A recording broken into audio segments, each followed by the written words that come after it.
Hello. Today we're talking about the anti-roll bar, the drive shafts, and starting the rear hub. So to start with the anti-roll bar, they come with these orange bushings that are not installed on the bar, and you have to get them onto the round section of the bar in order to mount it to the chassis. Um, you essentially have to get these rubber uh, bushings over a 90-degree angle turn. Um, Use lots of lube, and also I tried to be gentle with them. You don't really need to do that. I found that the way to do them is stick a screwdriver through the bushing all the way through and just sort of pry them over the corner.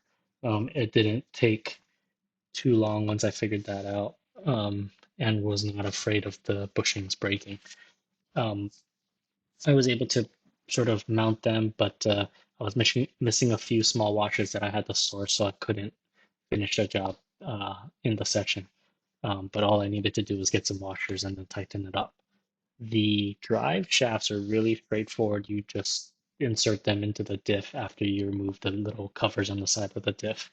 Um, you make sure they're sided, so make sure you read the label for which side they belong to before you throw away the packaging or even take them out of the packaging. The washer and nut for the drive shaft, the manual said they were in the bag, but I found them in a separate pack.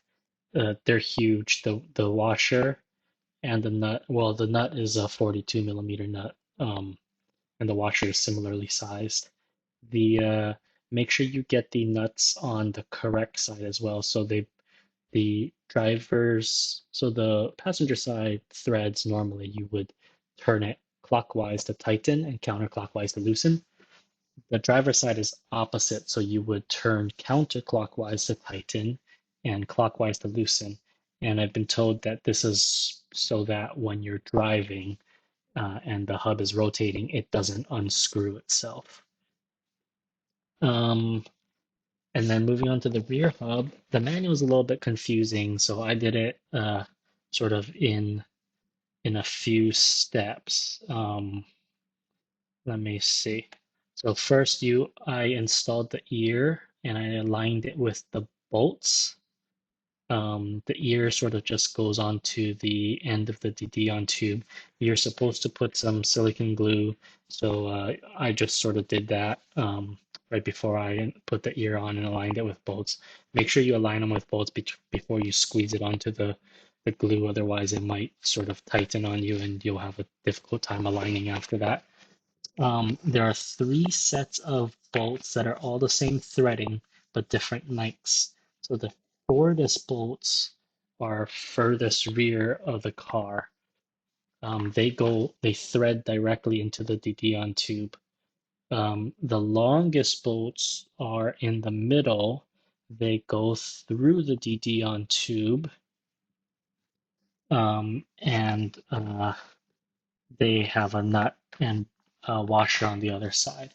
The medium bolt goes on the side that's closest to the front of the car, and they go through the DeDion ears and they go through the plate for the drop links. And then they tighten with a washer and nut.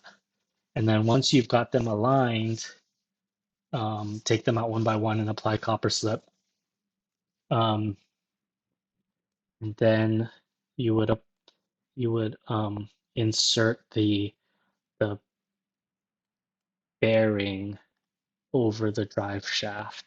So the ear goes through the drive shaft goes through the ear, and then the ear attaches to the DeDion tube.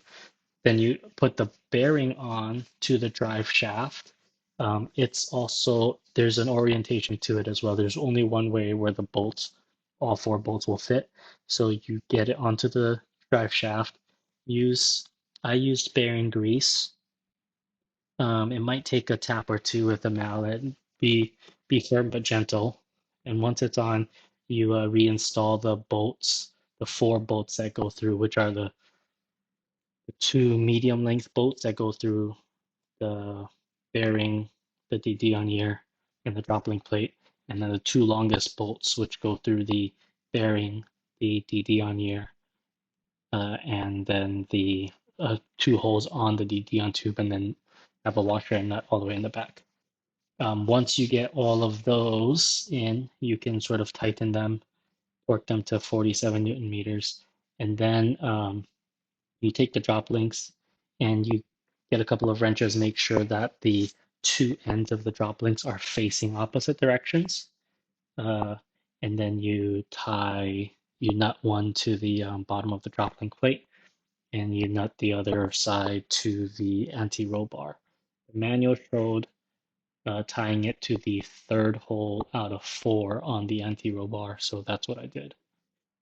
Um, I think that's it for this session. I think I started on the rear hubs, and I realized that sorry, not the rear hubs, but the brake calipers, um, and I think I realized that the spacers, I had four spacers and they weren't all sized the same, so I need to figure that out. Oh, and if you actually get to it, the rear brake disc, you just slide it on. That's it for the session.